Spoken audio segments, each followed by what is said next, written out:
এই অশ্লীলতা ও নগ্নতার যুগে একজন দিনদার জীবন সঙ্গী আপনার হোক।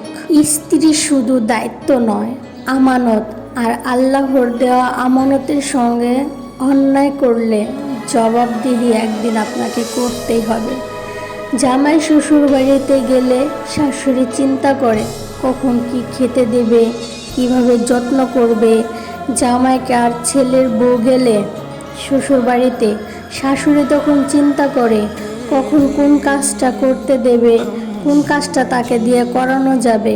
নিজের মেয়ে সংসারে কাজ করলে হাতের ফোসকা পড়বে, হাত জ্বলে যাবে, কিন্তু পরের মেয়ে যখন কাজ করে তখন তাদের মনে এই কথাটা মনে হয় না।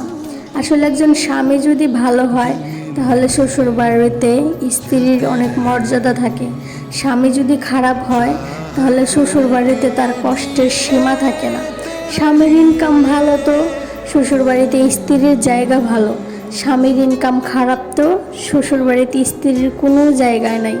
বাবার বাড়িতে মা, শ্বশুর বাড়িতে স্ত্রী, এই দুজন মানুষ যদি না থাকে তাহলে সেখানে তার কখনোই মূল্য থাকে না।